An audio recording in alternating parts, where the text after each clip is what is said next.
रक्ताच्या थारोळ्यात पडलेला मृतदेह, त्याची होणारी अवहेलना, त्याच्यावर लघुशंका करणारे नराधम रॉडने असेल किंवा वेगळ्या वेगळ्या हत्याराने 3 तास अमानुष पद्धतीनं मारहाण करत होते. आणि दुसऱ्या बाजूला राज्य सरकार आरोपीला कसं वाचवायचं, आरोपी हा आपल्या मंत्र्याचा माणूस आहे, मंत्री हा आपल्या पक्षाचा माणूस आहे, सगळे एकमेकाला वाचवत होते. आणि तिथं कुणाचा तरी बाप त्या ठिकाणी प्राण सोडत होता, कुणाचा तरी नवरा प्राण सोडत होता, कुणाचा तरी लेक त्या ठिकाणी स्वतःचा जीव देत होता. आणि महाराष्ट्रात सगळं राजकारण जातीच्या बाजूनं, धर्माच्या बाजूनं, विचारांच्या बाजूनं, पक्षाच्या बाजूनं वेगळ्या वेगळ्या पद्धतीनं घुमत होतं. आज माणुसकी राहिलेली नाही राज्यकर्त्याला आणि सत्ताधाऱ्यांना सुद्धा. आज कुणालाच कुणाचं देणं घेणं नाही. राज्याच्या मुख्यमंत्र्यांना महाराष्ट्रात वेगळ्या वेगळ्या वाईट घटना घडतात त्याचं दुःख नाही. उपमुख्यमंत्र्यांना आपलाच मंत्री आपल्याच मंत्र्याच्या माध्यमातून टोळ्या निर्माण झाल्यात, खंडणी गोळा करतात आणि खंडणीच्या जर आडवा आला तर तुला अजिबात सोडणार नाही, नुसतं सोडणार नाही, जिवंत सोडणार नाही, इथपर्यंत मजल जाते. आतापर्यंत हजारो कोटी रुपये फक्त खंडणीतून गोळा केले आणि करोडो रुपयाची संपत्ती आज महाराष्ट्राच्या कानाकोपऱ्यात आहे. अशा नराधमाची हिंमत कशी काय होते की इथल्या महाराष्ट्रातल्या सर्वसामान्य माणसांवर दहशत करून सत्तेच्या चाव्या आणि जिल्ह्याचा बॉस म्हणून इथली व्यवस्था नागवी करून टाकायची आणि त्याला आमचेच राज्यकर्ते पाठीशी घालतात. यापेक्षा दुसरं दुर्दैव काय नाही. कुठे गेला आमच्यातला स्वाभिमान, कुठे गेला आमच्यातला माणुसकीचा जरा, कुठे आहेत आमचे राज्याला पुढे घेऊन जाणारे राज्यकर्ते आणि त्यांचे विचार? काय सांगून गेलेत आमचे आजपर्यंत राज्यकारभार, समाजकारण, राजकारण करणारे ते महान नेते? आजपर्यंत आमचे महापुरुष काय सांगून गेले? आणि आत्ताचे राज्यकर्ते कोण कुणाला पाठीशी घालतंय? सगळे लफडेबाज आहेत. प्रत्येक नेता लफडेबाज आहे. प्रत्येकांचे बाहेर लफडे आहेत. प्रत्येकाच्या एक दोन बाहेर बायका आहेत.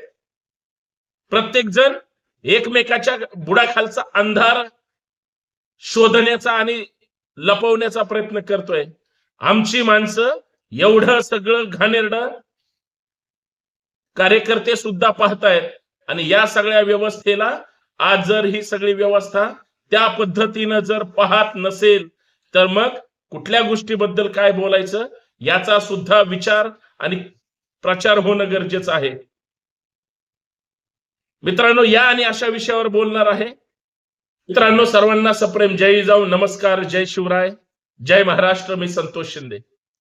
या युट्यूबच्या, फेसबुकच्या सामाजिक विचारपीठावर आपल्या सर्वांचं मनपूर्वक हार्दिक स्वागत करतो.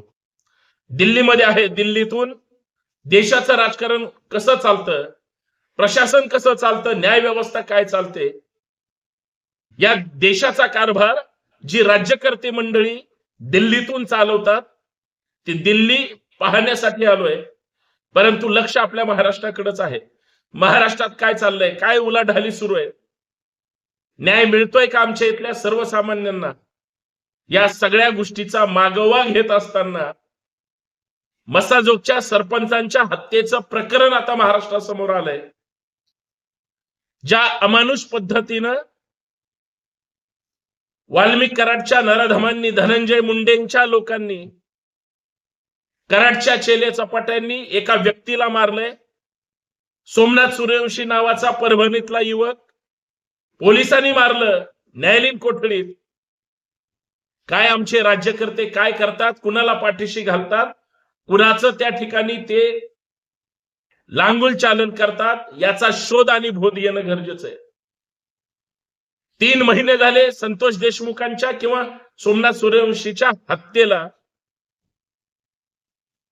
संविधानाचा जागर करणाऱ्या त्या सोमनाथ सूर्यवंशीला सुद्धा तू रस्त्यावर का आला आणि संविधान समर्थक म्हणून का घोषणा देतोय आणि अजून काही कारण असतील, त्या सगळ्या ह्याच्यामध्ये बिचाऱ्याला इतकं मारलं पोलिसांनी, हत्या केली, न्याय मिळाला का? नाही. सोमनाथ सूर्यवंशीचं झालं, संतोष देशमुखांचं काय झालं, अहो रोज खून, दरोडे, ईडी, सीबीआय, प्रत्येक राजकीय नेत्यांचं जगणं मरणं मुश्किल करून टाकलंय या राज्यकर्त्यांनी. धनंजय मुंडेंनी कधी राजीनामा दिला पाहिजे? ज्यावेळेस आरोप झाले, ज्यावेळेस सगळी लोक म्हणतायत की याच्यामध्ये नुसता एकटा वाल्मिक कराडच आरोपी नाही, वाल्मिक कराडचा मास्टर माइंड कोण असेल तर ते धनंजय मुंडे.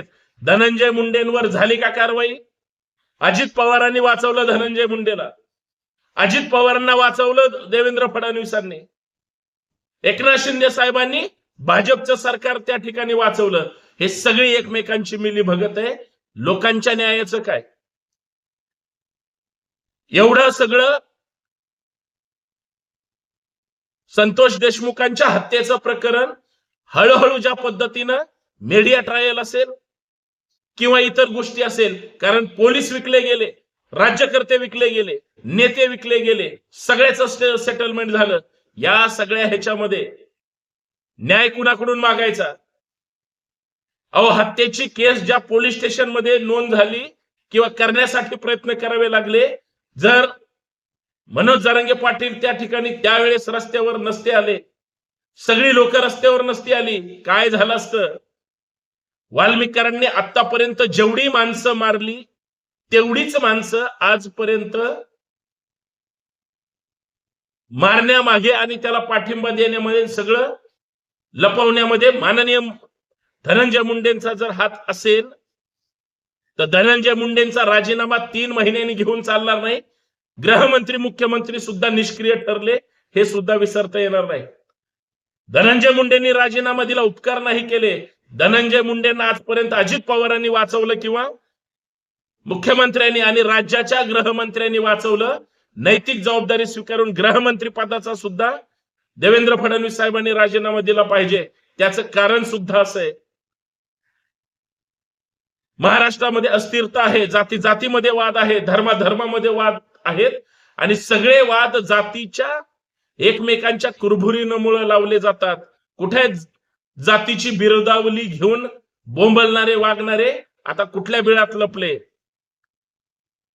धनंजय मुंडे म्हणाले ओबीसीला टार्गेट केलं म्हणून जातात, सगळे ओबीसी आहेत, हेच एकटी ओबीसी नाहीत, नराधम ओबीसी यांचा वाल्मिक कराड आणि ह्यांची सगळी टोळी आहे.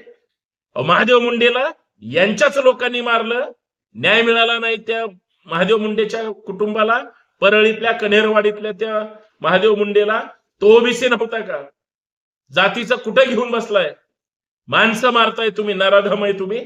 तुमच्यावर कठोरातलं कठोर शासन झालं पाहिजे, पण मंत्री पदावर बसून न्याय मिळणार आहे का, न्याय मिळाला का, याचा सुद्धा शोध आणि बोध घेणं गरजेचं आहे. म्हणून हे सगळे एक आहेत, यांना महाराष्ट्राची वाट लावायचे आणि वाट लावली गेली. माननीय मुख्यमंत्री महोदयांना हात जोडून विनंती आहे, तुम्ही सर्वसामान्य लोकांना किंवा राज्यकर्त्यांना वेटीस धरून त्यांच्या मागे ईडी, सीबीआय किंवा इतर ससेमिरा लावता, पक्ष फोडता, नेते फोडता, आमदार फोडता, एखादे पक्ष उद्ध्वस्त करता. तुम्हाला प्रादेशिक पक्ष संपवायचेच आहेत. आजपर्यंत हेही राजकारण बघितलं. कधीतरी तुमच्याकडे जे घटनात्मक पद आहेत, सर्वसामान्य माणसाच्या सुरक्षितेचा विचार करा, गुन्हेगाराला शासन करा, सर्वसामान्य माणसांना छळायचं बंद करा. आणि माननीय मुख्यमंत्र्याला गृहमंत्री पद फक्त सुडासाठी स्वतःकडे ठेवायचंय का? दुसरे आमदार निवडून आलेले आहेत तुमच्याकडे, भाजपकडे इतरही लोक आहेत, त्यांना इतर व्यक्तीला गृहमंत्री पद देऊन बघा. कमीत कमी स्वतंत्र त्या पदाला माणूस मिळाला तर सगळी लोक महाराष्ट्रातील कायदा सुव्यवस्थेमध्ये शांत राहतील. एवढीच माफक अपेक्षा आहे. महाराष्ट्र वाचवायचा आहे, सगळ्यांनी वाचवूयात, चर्चा करूयात. धन्यवाद. जय जिजाऊ, जय शिवराय.